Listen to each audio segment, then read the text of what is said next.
Com seus quase 2000 anos de existência, a Igreja Católica é repleta de curiosidades e histórias fascinantes.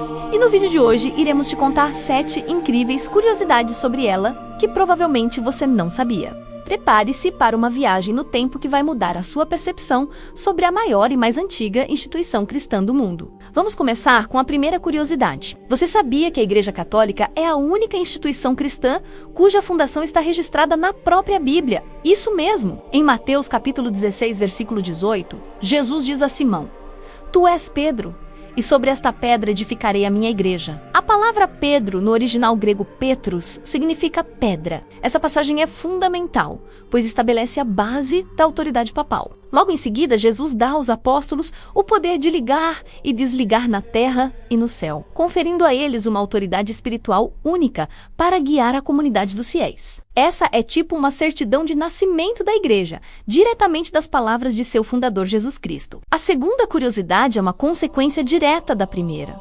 Pedro é considerado o primeiro papa da história. Após a ascensão de Jesus, a liderança de Pedro entre os apóstolos era inquestionável. Ele foi o primeiro a pregar no dia de Pentecostes, realizou o primeiro milagre em nome de Jesus e foi o primeiro bispo de Roma. A partir do ano 30, aproximadamente, Pedro não apenas liderou os apóstolos, mas também a primeira comunidade cristã, consolidando seu papel como a pedra sobre a qual a igreja foi construída. Como primeiro bispo de Roma, ele estabeleceu a linhagem de sucessores que continua até hoje. Agora, vamos para a terceira curiosidade, que derruba um mito muito popular. Constantino não fundou a Igreja Católica. Muitas pessoas, seja por desconhecimento ou para tentar justificar alguma crença, afirmam isso, mas a história é bem diferente. A igreja já existia há quase 300 anos quando Constantino se tornou imperador. O que ele fez em 313 com o famoso Édito de Milão foi garantir a liberdade de culto. Isso significou o fim de séculos de perseguições brutais aos cristãos. Na verdade, ele nem tornou o cristianismo a religião oficial de Roma. Isso só aconteceria mais tarde, com o imperador Teodósio. A ação de Constantino foi um marco, permitindo que os cristãos finalmente praticassem sua fé abertamente, sem medo de serem presos ou mortos. Isso nos leva à quarta curiosidade, as representações dos santos. As primeiras representações artísticas que se conhece da Virgem Maria e de muitos outros santos foram encontradas nas catacumbas de Priscila, em Roma, e datam de meados do segundo século, da época que os cristãos ainda eram perseguidos pelo Império Romano, ou seja, anterior a Constantino. Uma delas, considerada a representação mariana mais antiga que se conhece, mostra Maria com o menino Jesus no colo, enquanto um profeta aponta para uma estrela. Essas descobertas são espetaculares porque provam que a veneração a Maria e aos santos não foi uma invenção tardia. Elas nos dão uma janela direta para a fé dos primeiros cristãos, que, mesmo escondidos e perseguidos, já expressavam sua devoção através da arte, honrando a Mãe de Deus e os heróis da fé. E falando em heróis, nossa quinta curiosidade é sobre os mártires. Durante as perseguições romanas, aqueles que morriam por sua fé em Cristo eram vistos como verdadeiros heróis da fé.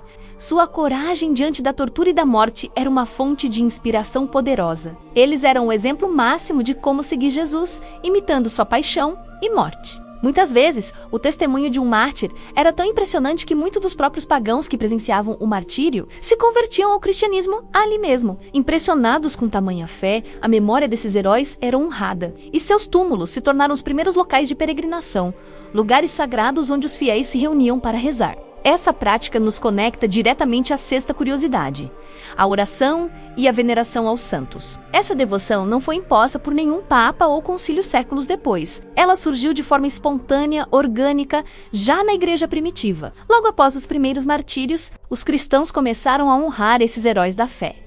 Eles celebravam a Eucaristia sobre seus túmulos e pediam sua intercessão. Inscrições encontradas em catacumbas do século II já mostram pedidos de oração aos santos que estavam no céu. A crença na comunhão dos santos, a ideia de que a igreja na terra e a igreja no céu estão unidas, já era uma parte viva da fé dos primeiros cristãos. Eles acreditavam que aqueles que já estavam com Deus poderiam interceder por eles. Finalmente, a sétima e última curiosidade. A Igreja Católica é a única instituição no mundo que vivenciou toda essa história de forma contínua e ininterrupta. Pense bem, Desde sua fundação por volta do ano 30, passando pelas perseguições romanas, pela oficialização no Império, pela queda de Roma, pela Idade Média, pelo Renascimento, pelas reformas, pelas revoluções científicas e políticas, até os dias de hoje. Ela viu impérios nascerem e morrerem.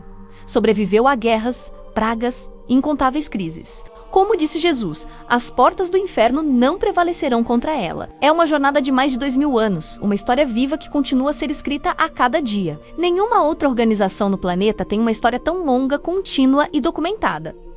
E aí? Gostou de conhecer essas curiosidades? Espero que este vídeo tenha te ajudado a entender um pouco mais sobre a riqueza e a profundidade da história da Igreja Católica. Se você aprendeu algo novo hoje, não se esqueça de deixar o seu like, compartilhar com seus amigos e, claro, se inscrever no canal para não perder os próximos vídeos. Muito obrigado por assistir, fiquem com Deus e até a próxima!